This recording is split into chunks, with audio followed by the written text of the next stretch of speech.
békesség, sziasztok! Szép estét mindenkinek! Sziasztok! Miért néztél? Hát, szép az életed. Az enyém? Az enyém az. Igen. Persze.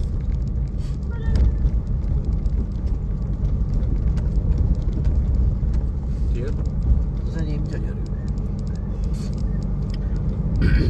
Elindult az élő, csak elindult, nem? Írjon csak valaki, megy ez a szutyok. Biztos megy.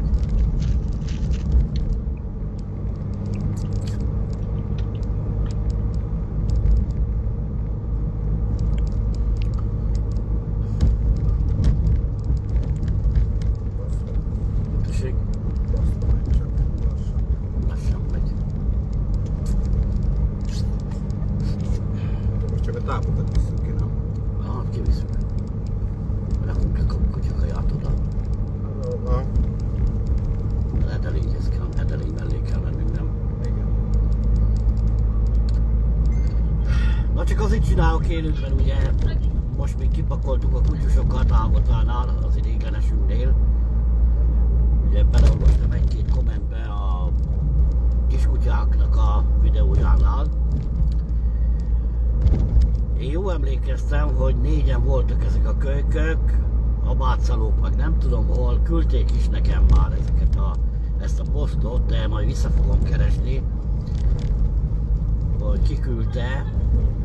4-en voltak ezek a kölyök kutyusok kirakva, a bácalók meg ez a nem tudom milyen település ez, ott voltak kirakva a semmibe. 4-en voltak, abból egyet, ha jól tudom, elvitt valaki, gazdásodott, úgy tudom, ezt a 3-at pedig ezek a kisrácok hozták le ide a telepre. Amit láttátok, hogy voltak elhelyezve, szólt nekünk egy itteni civil állatvédő csaj, hogy segítsünk már, mert még 3 kutya itt van, hogy szét ne hordják, hogy jöjjünk már segíteni, mert egy jó helyre került, de 3 még itt van ezen a telepen, az egyik valakinek lepakolva, mindegy, hogy ki, én nem akarok ebbe belefolyni. Olvasom a kommenteket, ugye, hogy hol az anyakutya. Hát én honnan tudjam, hát mi vagyok én, látnok, vagy én nem tudom, én honnan tudjam, hol van ezeknek a kutyáknak az anyjuk. Amúgy is eredetileg is úgy volt posztolva, hogy kiraktak 4 kölyök kutyát, Abói Szántó, meg nem tudom, meg település, ezért nem tudom mi a neve. És akkor ma meg épp hívott ez a fiatal csaj, hogy segítség ezeknek a kutyáknak. Ő is azokból a fotókból küldött át, amiről ki volt posztolva. És rögtön le is vágtam, hogy ez melyik kutyák, mert én nekem már küldték ezeket. És akkor mondta, hogy jó volna segíteni, mert ez a 3 kutya nem jó helyre került, hogy menjünk már el.